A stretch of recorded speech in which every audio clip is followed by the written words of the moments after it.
A Ele a glória, a honra, o poder para todos sempre. A paz do Senhor, igreja. Podeis assentar. Louvado seja o nome do Senhor. Abra sua Bíblia no Evangelho ao qual escreveu Lucas, capítulo de número 19. Nós vamos estar lendo dos versículos 1 ao versículo de número 10. Evangelho de Lucas, capítulo 19, é um texto bastante conhecido, todos nós conhecemos esse texto, e é comum que quando a gente já conhece o texto, a gente pensa, eu já ouvi essa mensagem, eu já ouvi essa pregação muitas vezes, mas eu sei que a palavra do Senhor, ela não é repetitiva, ela não se torna velha. A palavra de Deus, ela é atual, ela é a mesma, ela permanece sendo atual, como se fosse o jornal de hoje, atualíssima. Então leia esse texto com alegria juntamente comigo, e com certeza o Senhor nos dará uma palavra.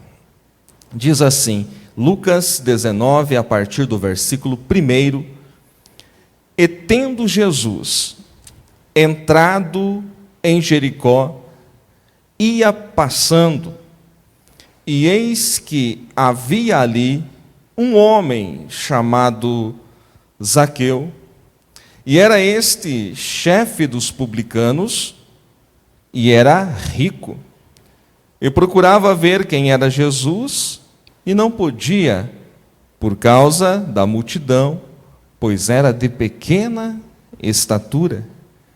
E correndo adiante, subiu a um sicômoro para o ver, porque havia de passar por ali. E quando Jesus chegou àquele lugar, olhando para cima, viu-o e disse-lhe: Zaqueu, desce depressa, porque hoje me convém pousar em tua casa. E apressando-se, desceu e recebeu-o alegremente. E vendo todos isto, murmuravam dizendo que entrara para ser hóspede de um homem pecador. E levantando-se Zaqueu, disse ao Senhor: Senhor, eis que dou aos pobres metade dos meus bens, e se em alguma coisa tenho defraudado alguém, o restituo quadruplicado. E disse-lhe Jesus: Hoje veio a salvação a esta casa, pois também este é filho de Abraão, porque o Filho do Homem veio buscar e salvar o que se havia perdido. Quem pode glorificar a Deus pela palavra do Senhor lida nesta noite? Antes de falar do fato acontecido aqui neste relato bíblico, eu quero falar do local onde ele aconteceu. Jericó. Jericó é uma das mais antigas cidades que se tem conhecimento. O nome Jericó significa lugar de fragrância. E na Bíblia Sagrada, no Antigo Testamento, esta cidade vai se tornar conhecida como a cidade das palmeiras. Os irmãos conhecem a palavra de Deus e sabem que quando o povo de Israel chegou na terra prometida, a primeira cidade que eles chegaram, que eles tomaram, foi Jericó. Lá em Josué, capítulo de número 2, você vai ver Deus dando ordens a Josué e a todo o povo para que durante 6 dias eles rodeassem a cidade de Jericó uma vez. E no último dia, no 7º dia, eles rodearam a cidade, tocando o instrumento, gritando por 7 vezes, e quando eles assim o fizeram, Diz a palavra de Deus que as muralhas de Jericó, os muros de Jericó vieram ao chão. Eles não caíram apenas, mas eles simplesmente desceram, e o povo de Deus que estava ao redor de Jericó pôde entrar a pé na cidade e tomar a herança que o Senhor deu. Isso está lá no capítulo 6, a partir do capítulo 2 até o capítulo 6 de Josué. Antes disso acontecer, os irmãos sabem muito bem que Josué, ele enviou 2 espias até Jericó, os quais foram guardados, escondidos, por uma mulher chamada Raabe. Raabe era uma mulher, era uma meretriz, e é normal que quando eu leio esse texto, eu fico incomodado, porque eu esperava, na minha concepção teológica, esperava que Deus usasse alguém importante, alguém religioso, alguém que fosse um exemplo de moral naquela cidade, para esconder os espias. Mas o interessante é que nada disso aconteceu. Eles foram escondidos na casa de Raabe, e esta é a primeira manifestação da graça aqui na terra de Canaã, porque esta mulher tinha todos os motivos para ser condenada, mas quando ela ouviu falar de um Deus grande, de um Deus poderoso, que estava destruindo nações para colocar o seu povo ali, e que deu essa terra ao seu povo, ela creu, ela teve fé, escondeu os espias, e somente a sua família foi poupada, porque quando o povo veio para dar a última volta em torno de Jericó, lá no alto da muralha estava a casa de Raabe, e ela colocou um fio de escarlate que era um sinal, que era uma marca, e somente o local da casa de Raabe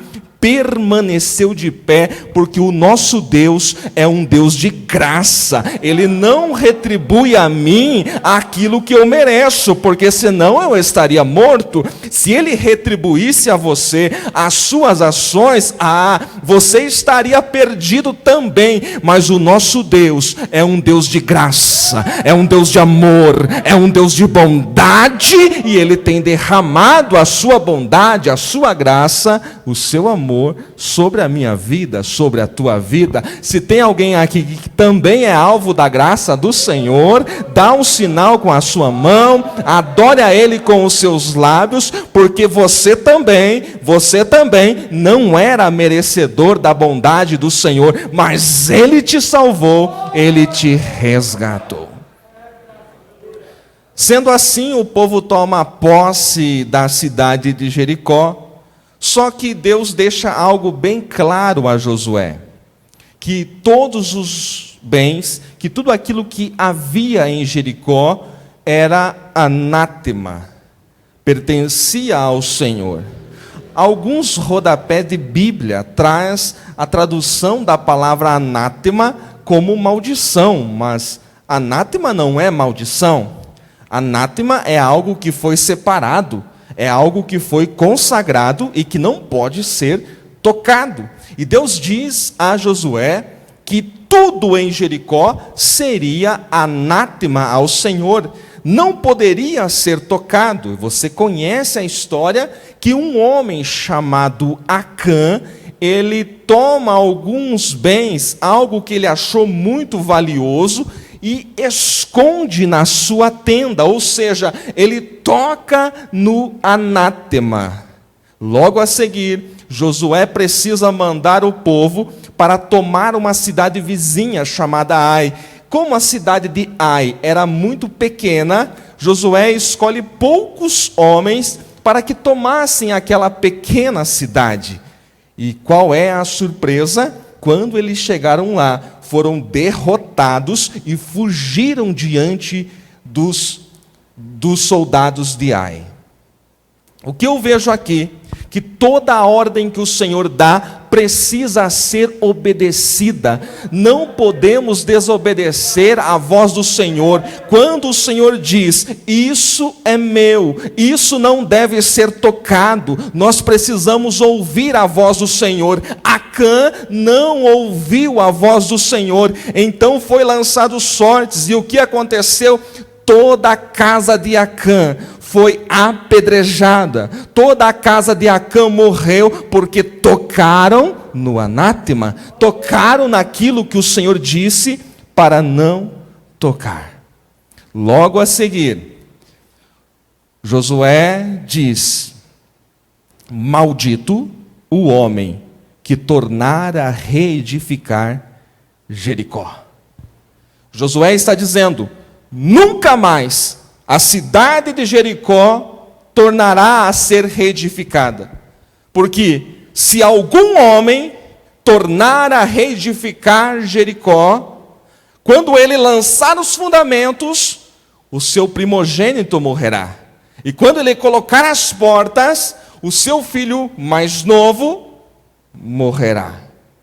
E profecia de homem de Deus não é como algumas profecias que a gente ouve por aí, que a gente vê na internet, na televisão, não. Profecia de homem de Deus, ela se cumpre. Não importa o tempo, não importa o que aconteça. Quando o homem de Deus fala, se cumpre.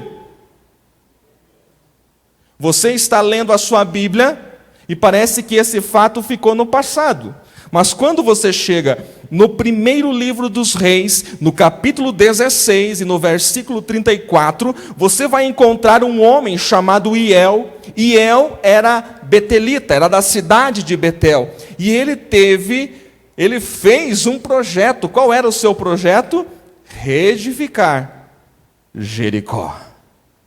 E diz a palavra de Deus em 1 Reis 16, 34, que quando Hiel lançou os fundamentos de Jericó, o seu filho primogênito morreu. E quando ele colocou as portas em Jericó, o seu filho mais novo morreu, para que se cumprisse a palavra do Senhor pela boca de Josué.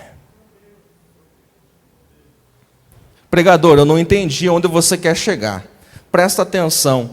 Eu estou querendo dizer para você que a cidade de Jericó carregava sobre ela uma palavra de maldição. Eu estou querendo dizer que a terra de Jericó era uma terra de maldição, porque havia recebido uma palavra do homem de Deus Josué, que aquela cidade nunca mais seria reedificada. Jericó é terra de maldição. Mas o que eu percebo no texto que eu li nesta noite? Primeiro versículo diz assim: e tendo Jesus entrado em Jericó. Eu vou ler mais uma vez. E tendo Jesus entrado em Jericó, ia passando.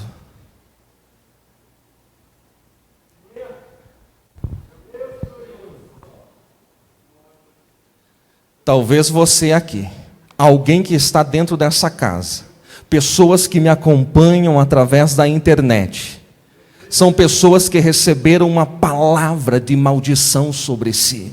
São pessoas que são uma terra improdutível, porque um dia alguém falou algo e você acreditou naquilo e você carrega esse trauma. Talvez dentro dessa casa tem algo lá no passado que alguém disse, uma palavra lançada, uma palavra negativa, uma palavra de morte, e por causa disso você se tornou uma terra de maldição. Mas eu quero dizer que o mesmo Jesus que entrou em Jericó, hoje ele está entrando na sua casa também, hoje ele está entrando na sua vida também, e ele vai transformar a maldição em bênção, e ele vai transformar a morte em vida, ele vai tirar a tristeza e vai transformar em alegria, porque onde Jesus entra, as coisas não ficam mais como estão. Aleluia! Aleluia!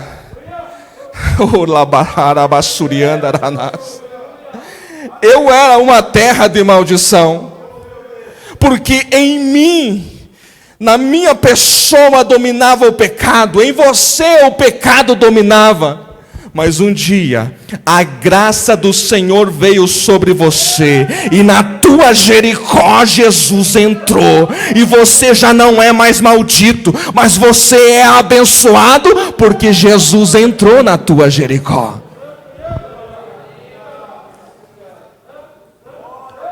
Aleluia! Aleluia! Tem alguém compreendendo o que eu estou pregando essa noite? Aleluia! O texto diz: tendo Jesus entrado em Jericó, ia passando. E eu tenho mais uma notícia importante: Jesus não vai a lugar nenhum sem propósito. Vou repetir: Jesus não vai a algum lugar sem propósito. Eu e você às vezes fazemos isso.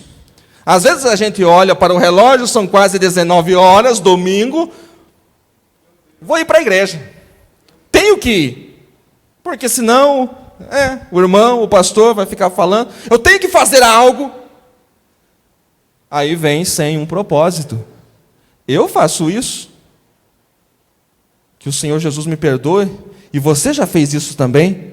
Já foi a algum lugar sem propósito, e às vezes até mesmo na casa de Deus, sem propósito. Mas Jesus não vai a um lugar sem propósito. Quando ele vai porque ele vai mudar a situação, ele vai reverter o quadro, ele vai restaurar, ele vai fazer milagre, ele vai mudar a história, e não será mais assim. Se havia morte, vai haver vida, vai haver restauração, vai haver salvação, vai haver manifestação do Espírito Santo, porque onde Jesus está, ele está porque tem propósito. E Jesus entra em Jericó. Jericó é terra de maldição, mas não importa. Agora Jesus, o dono da bênção, o dono da vida, entrou em Jericó. Então Jericó não será mais a mesma. E Jesus tem um propósito em Jericó. Acompanhe comigo na sua Bíblia o versículo de número 2. Eis que havia ali um homem chamado Zaqueu. O nome Zaqueu, olha que interessante, significa puro. E era este chefe dos publicanos. Em outra versão diz que ele era o príncipe dos publicanos e ele era rico. Zaqueu teve uma vida bem complicada. Ele tinha um problema no seu organismo, que ele não cresceu. Ele não tinha a mesma estatura dos demais homens daquela região e da sua idade. E imagino eu, isso a Bíblia não diz, imagino eu, pregador imagino eu que quando ele era criança, talvez Zaqueu lá com seus 10, 11 anos, e quando ele estava ali na sinagoga, juntamente com as outras crianças, ele não tinha o mesmo tamanho das outras crianças. Imagino eu que Zaqueu até mesmo sofreu bullying por causa do seu tamanho. É claro que essa palavra não existia naqueles dias, há 2000 anos atrás. Estou contextualizando para vocês. Imagino o quanto Zaqueu sofreu desde a sua infância por um problema que havia no seu corpo físico. Sofreu desde a infância. Só que Zaqueu, ele se tornou um homem importante. Ele se tornou um homem reconhecido. Tanto é que os romanos o nomearam como príncipe, como chefe dos publicanos. É como se ele fosse o chefe da Receita Federal. Havia os cobradores, os coletores de impostos, e Zaqueu, ele era o chefe de todos. E Zaqueu, ele tinha um desejo. Qual era o desejo de Zaqueu? Conhecer Jesus. Ah, quantas vezes você canta aquela canção, quero conhecer Jesus, quero conhecer Jesus. Mas Zaqueu tinha um desejo muito, muito, muito grande de conhecer Jesus, de ter um relacionamento. Ele não queria só ver, ele queria conhecer Jesus. E por que é que Zaqueu queria conhecer Jesus? É porque há pouco tempo atrás aconteceu um fato que mexeu muito com Zaqueu. Zaqueu tinha muitos funcionários. Um dos funcionários de Zaqueu se chamava Levi. Levi é o mesmo Mateus. Mateus é Levi. E Levi estava na alfândega, cobrador de impostos, e um dia o rabino da Galileia, Jesus, passa pela alfândega, onde estava Levi, que era funcionário de Zaqueu, e disse assim: segue-me. Segue-me. E o que aconteceu? O Levi abandonou o seu excelente emprego na Receita Federal de Roma, simplesmente abandonou para quê? Para seguir o Senhor Jesus. E desde que isso aconteceu, Zaqueu tinha um desejo muito grande de conhecer Jesus. O que é que esse rabino da Galileia tem que fez com que Levi simplesmente ouvisse a sua voz e o seguisse?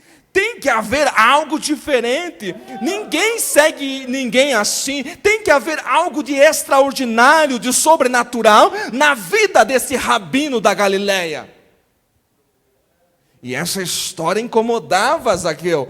E hoje Zaqueu ficou sabendo que o Jesus que ele queria tanto conhecer estaria entrando em Jericó.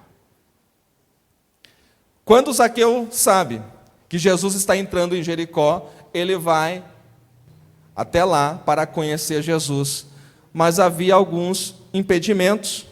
Primeiro, a multidão, porque onde Jesus estava, milhares de pessoas estavam em torno dele. Lembra da multiplicação de pães? Só homens, sem mulheres e crianças, 5.000.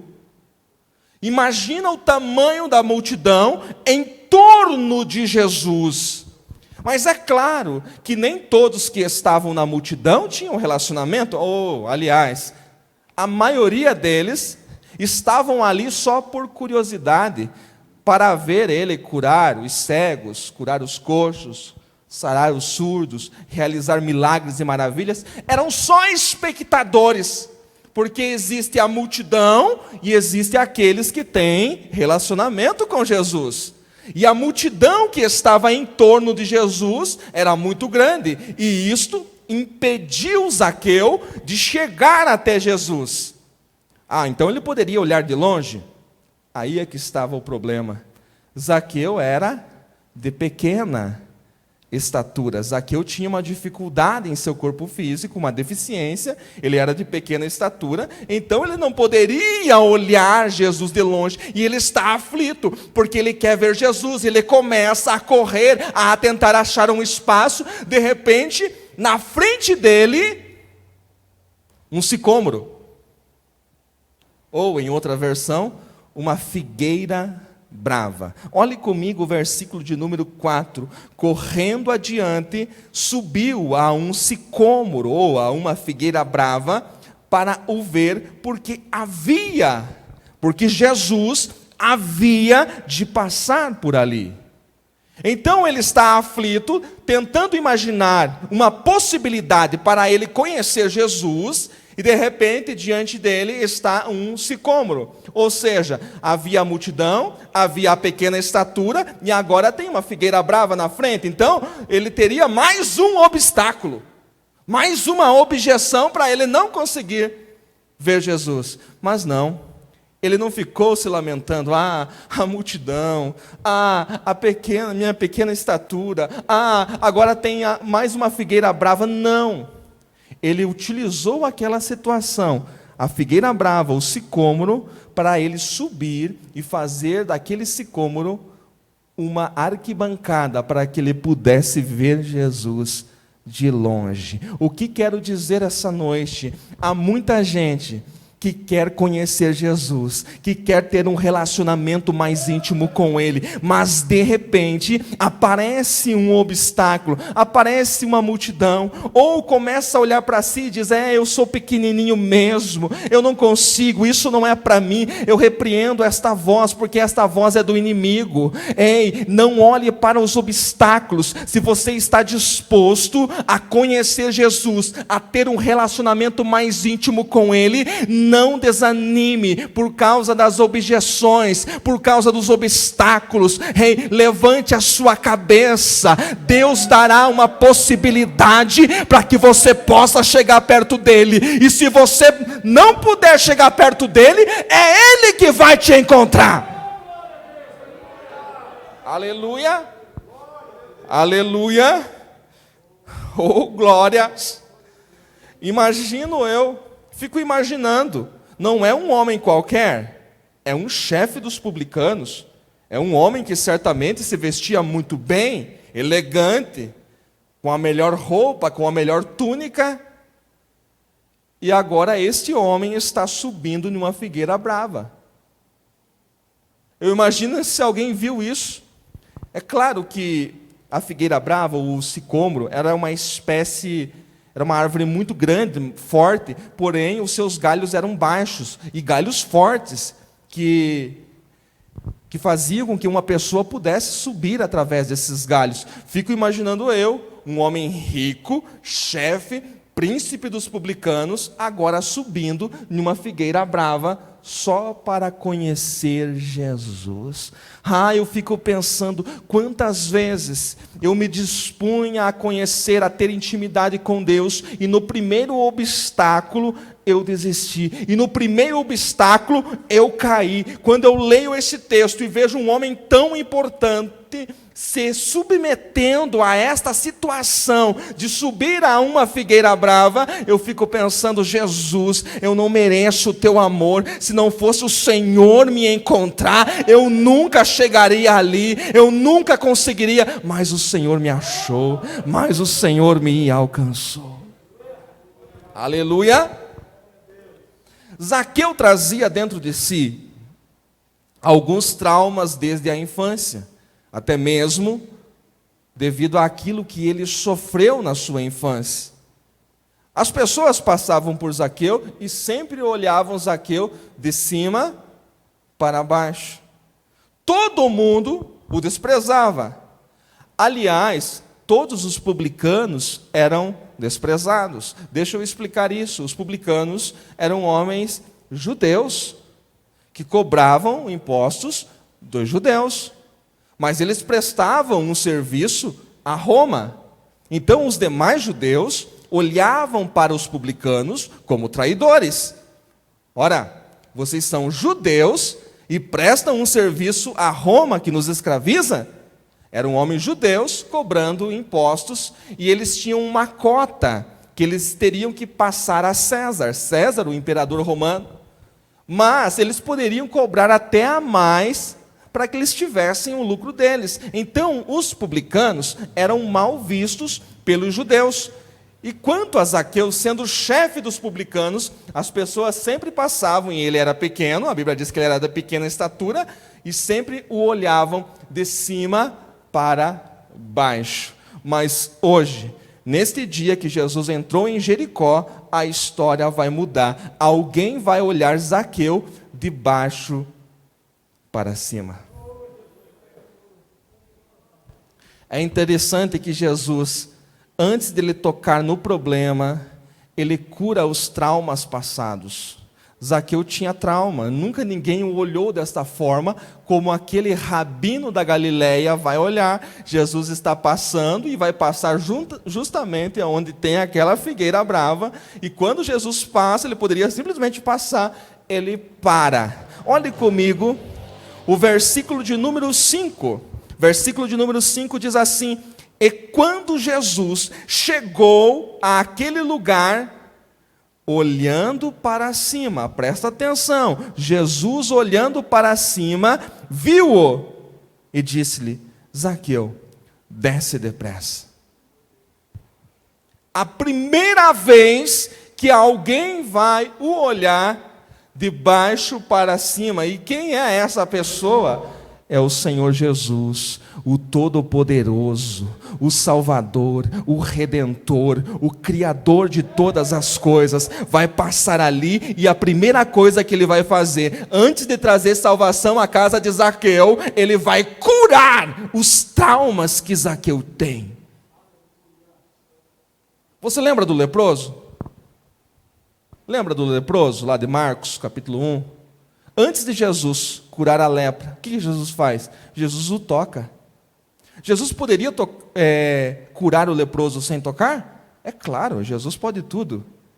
Pelo poder da palavra do Senhor, veio à existência tudo que existe. Salmo 33, versículo 9, diz que ele falou e tudo veio à existência. Então Jesus poderia simplesmente olhar para aquele leproso lá em Marcos 1 e dizer: leproso, seja sarado, seja limpo. Mas não aconteceu isso.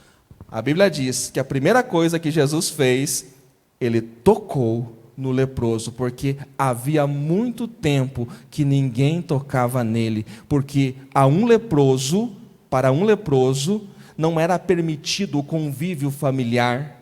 Para um leproso não era permitido conviver em sociedade. Para um leproso não era permitido ir no templo. Um leproso estava condenado a viver fora da cidade, num lixo chamado leprosário, e ali eles viviam das esmolas, das migalhas que as pessoas jogavam ali. E se ele fosse se aproximar de alguém, ele tinha que tocar um sino ainda, para que a pessoa se afastasse. Então aquele homem leproso, ele tinha um trauma de muito tempo. Nunca ninguém lhe dirigiu a palavra, nunca ninguém jamais lhe tocou. E a primeira coisa que Jesus faz, antes de curar o leproso, é tocá-lo. A primeira coisa que Jesus faz, antes de trazer salvação, antes de entrar na casa de Zaqueu, é olhar para ele, de baixo para cima, para dizer para ele: Zaqueu, eu sei de tudo que aconteceu, eu sei de tudo que você passou desde a infância, mas eu vou mudar. Eu sei que você vive em uma terra que é considerada terra de maldição, mas eu sou o Jesus de Nazaré, eu sou o Salvador. Eu vim aqui para te trazer vida e para transformar a terra de maldição em terra de bênção. Aleluia. Aleluia, glória ao nome do Senhor. Aleluia. Quando você olha para mim, quando eu olho para você, eu posso ver o seu rosto, e às vezes há um sorriso no seu rosto. Agora, devido à máscara, nem sempre nós vemos, mas só o Senhor Jesus sabe o que há dentro da tua alma. Às vezes por fora, um rosto belo, um sorriso, mas por dentro, você tem algo que guarda há muitos anos, devido a uma situação que não fora tratada, que você nunca entregou totalmente nas mãos do Senhor. Eu não estou falando de salvação agora, estou falando de pessoas que já foram salvas, mas carregam dentro da sua alma traumas, machucados, feridas, e de vez em quando o tempo passa e você vai lá e mexe novamente naquela ferida, e daí sangra, porque nunca foi tratado. O Senhor Jesus, o Jesus que encontrou o leproso, o Jesus que encontrou Zaqueu, Ele quer tratar, Ele quer curar esta ferida que há na tua alma, Ele quer tirar essa mágoa, Ele quer limpar, para que você possa servi-lo em espírito e em verdade. Aleluia, aleluia. Aleluia. Versículo de número 6. E apressando-se Zaqueu, desceu e recebeu alegremente. Para receber Jesus tem uma regra. Para ver Jesus, Zaqueu poderia ver de cima, ver ele passar. Mas para ter intimidade com Jesus, Zaqueu precisava descer. Porque ninguém se relaciona com Jesus no alto. Vai ter um dia que você vai se relacionar com Jesus no alto. É o dia que ele vier arrebatar a igreja. E ele levar a igreja para as mansões celestiais. Aí você vai se relacionar com Jesus no alto. Mas o lugar mais alto que você pode estar hoje é aos pés do Senhor Jesus. Ninguém recebe Jesus por cima. Por isso que Jesus chega debaixo do sicômoro e fala: Zaqueu, agora desce depressa, porque eu preciso entrar na tua casa, porque eu não vou ter um relacionamento com você aí no alto da figueira, eu vou ter um relacionamento contigo dentro da sua casa, porque eu não vou mudar esse momento agora aqui, eu vou mudar a sua vida. O que eu vou fazer é algo extraordinário, é algo inédito, é algo que vai atingir toda a sua família. Então desce, Zaqueu, e vamos até a sua casa, porque é lá na sua casa que eu vou tratar. Tem alguém recebendo a palavra? Tem alguém entendendo a palavra do Senhor essa noite? Por que muitas pessoas não recebem Jesus?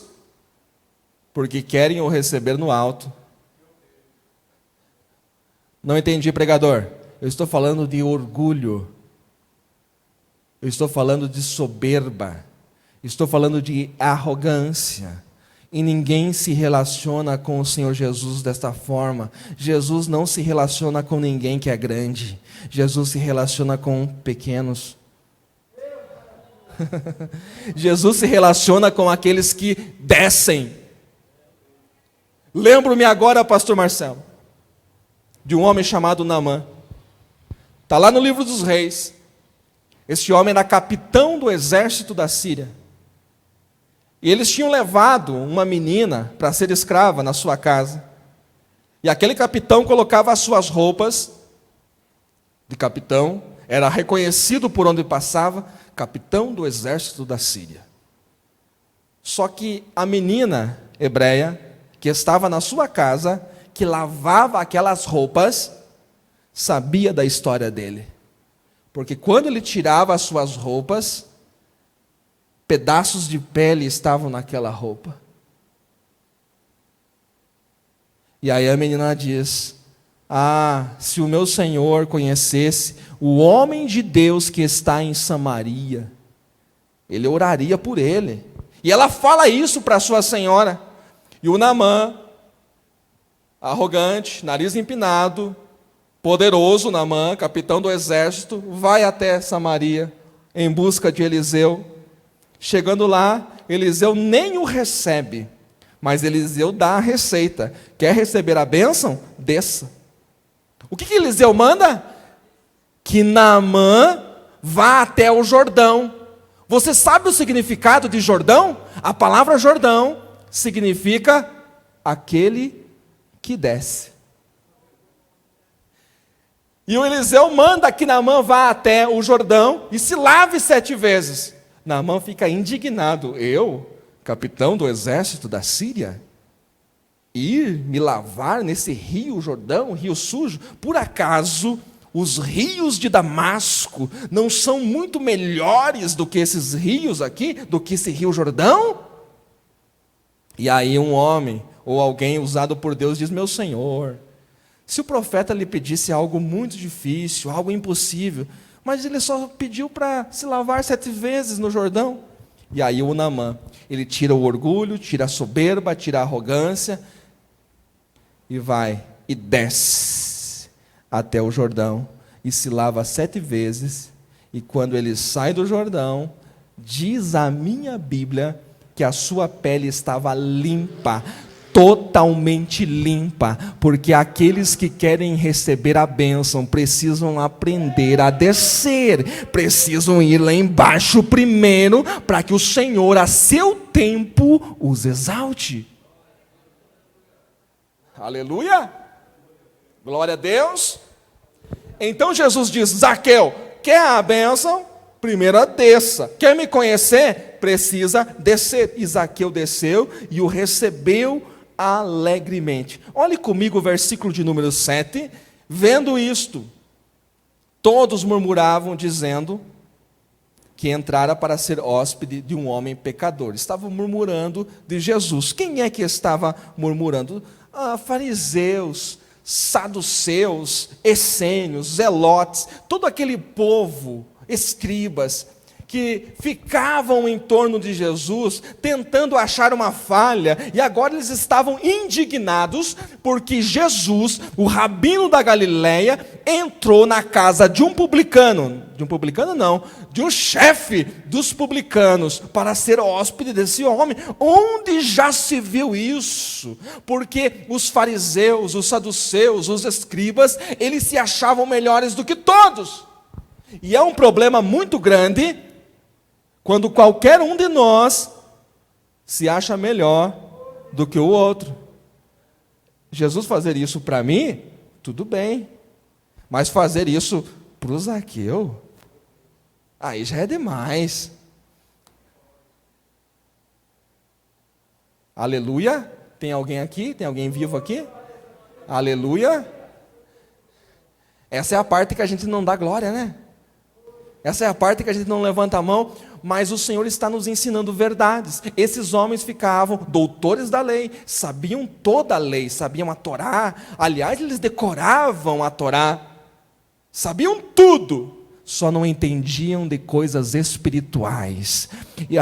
Mas ainda bem que Jesus não se importa com o que diz os fariseus, com o que dizem os saduceus, com o que dizem os outros, os escribas. Jesus só se importa com o seu propósito, e o propósito de Jesus naquela cruz era me resgatar, era me dar vida e vida com abundância. Então ele não olhou para as minhas fraquezas, ele não olhou para as minhas atitudes, mas ele cumpriu o seu propósito em mim, cumpriu o seu propósito em você, lhe deu nova vida, lhe deu um nome, tirou do monturo do lixo e colocou-o entre os príncipes, e agora você tem a vida eterna, porque Jesus não se importa com o que fariseus, saduceus e escribas pensam.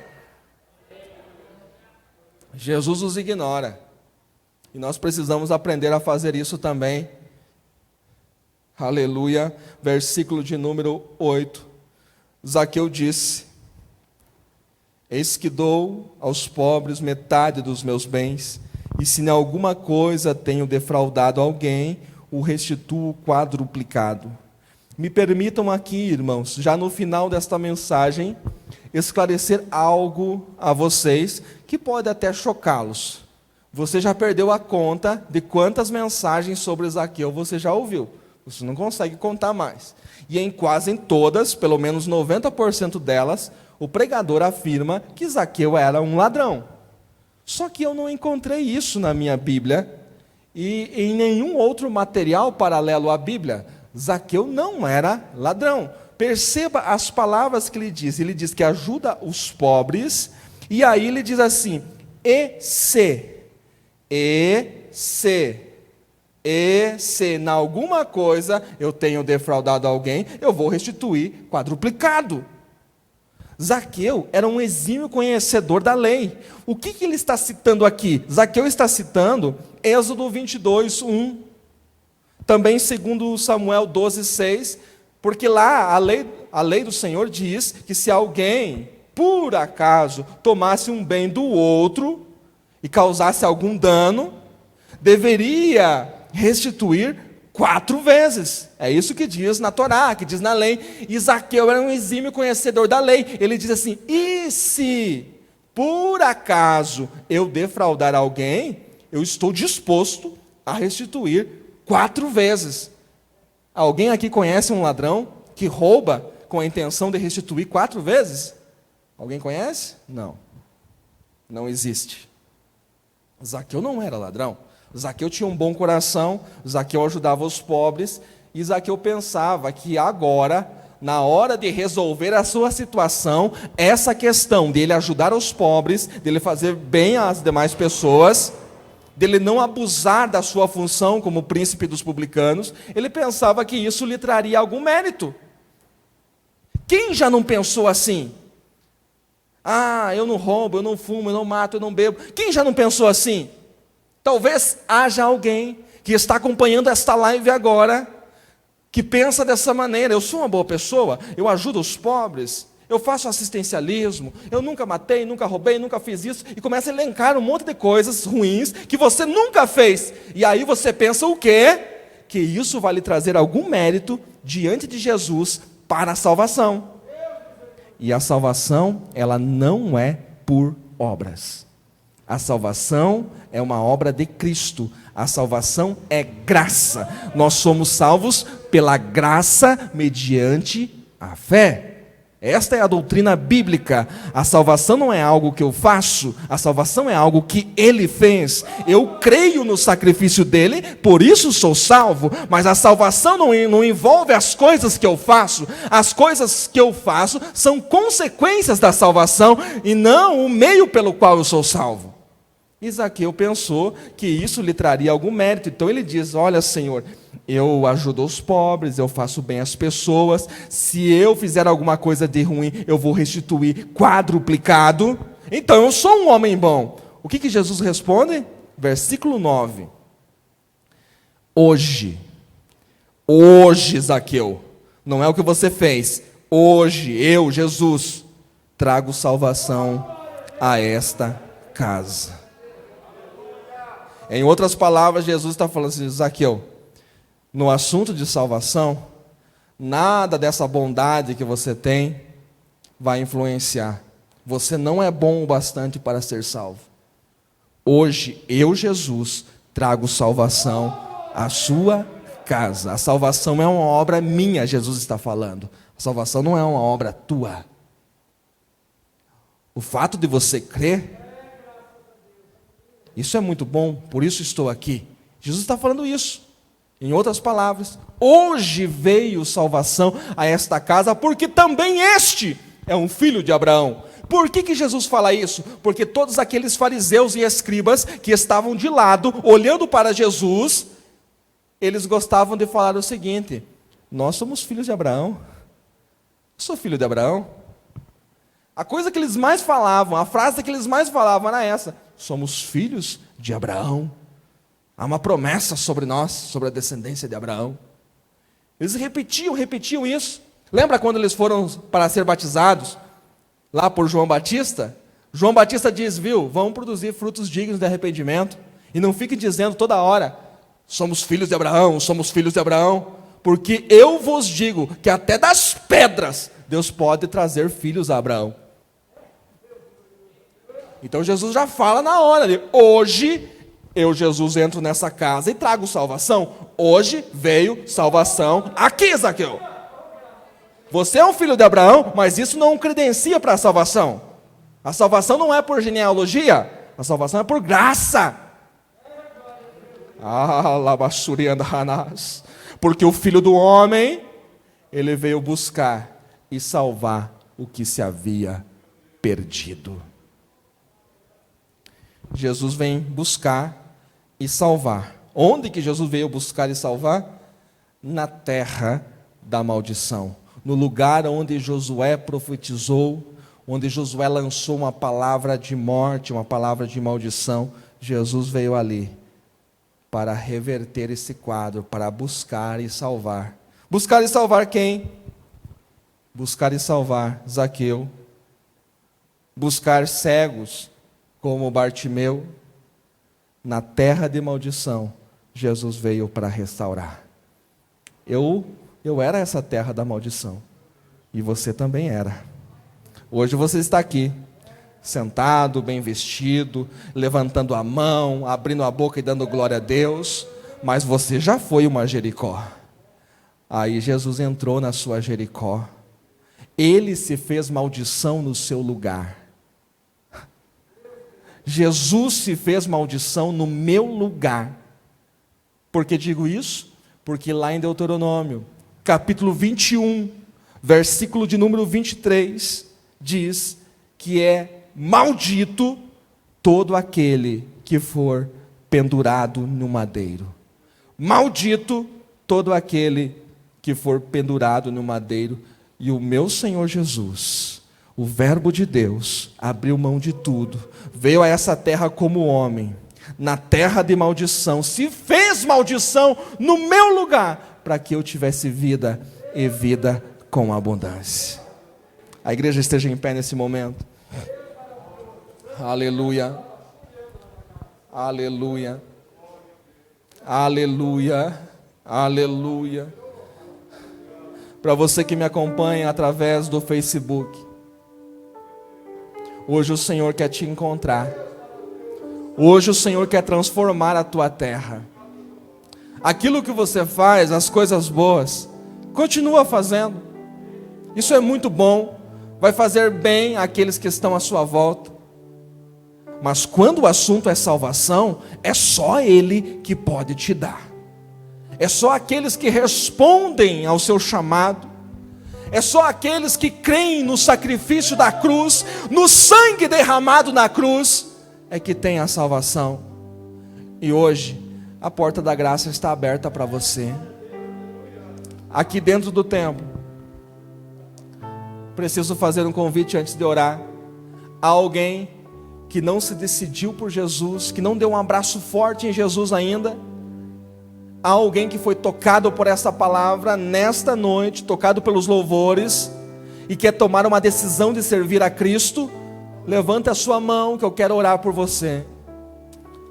Oh Espírito Santo, Espírito Santo de Deus, todos que estão aqui dentro desse templo, já tomaram a maior decisão que um homem, que uma mulher pode tomar, a decisão de servir a Cristo, de se entregar a Cristo, de ter a vida restaurada. Esse convite é para você. Creio que não temos. Não saia desta casa sem entregar a sua vida a Cristo, se você ainda não fez. Vocês que me acompanham através da internet, talvez haja alguém que esteja recebendo ao Senhor Jesus Cristo. Eu quero orar pela sua vida agora. Pai de toda graça, Deus de amor, Deus de bondade, Deus da palavra, o Senhor que nos inspirou, que nos deu essa palavra essa noite, Senhor. E eu sei que através dela, não devido a mim, mas devido à tua palavra que é perfeita, que é inerrante, vidas estão sendo tocadas, Senhor. Ah, meu Pai, quantas pessoas que se sentem como se fosse uma Jericó, uma terra de maldição, uma terra onde só há morte, onde não há vida, Senhor. Mas nós, Senhor, aprendemos através da tua palavra, que quando o Senhor entrou em Jericó, a situação foi mudada, foi transformada, assim como o Senhor fez neste relato, Senhor, de Lucas capítulo 19, faz também na vida dos teus filhos, Senhor. Este que me acompanha, Senhor, através da internet, que passou por acaso nesta live, e foi tocado por esta palavra, e deseja receber ao Senhor Jesus como Salvador, escreve, Senhor, o seu nome no teu livro, apaga os seus pecados, Senhor, lava no sangue, e dá a vida eterna, Senhor. Ah, meu Pai, nós que estamos aqui, Senhor, e somos carentes da tua graça, Senhor, que o Senhor possa tocar no íntimo da nossa alma, e tirar toda mancha, e tirar toda ferida, e sarar as feridas, Senhor, para que nós possamos estar limpos em um relacionamento perfeito contigo, Senhor. Assim como o Senhor transformou a vida de Zaqueu, Senhor, nos transforma a cada dia para sermos melhores, Senhor, para nós sabermos, Senhor, que tão grande salvação o Senhor nos concedeu, onde o Senhor nos colocou, o que o Senhor fez através da morte e da ressurreição de Jesus. Oh, Rabahás. Aleluia! Eu te agradeço, Senhor, porque és perfeito, porque não abandona jamais, Senhor, aqueles que têm o temor de Ti. Pai, eu oro por esta igreja. Abençoa, Senhor, a cada dia mais, a cada vida que está nesse lugar, Senhor. Eu quero abençoar, Senhor, a família de cada um que está aqui esta noite, e que cada dia mais, Senhor, Tu se revele na vida deles, e eles tenham intimidade genuína contigo. É a minha oração, em nome de Jesus.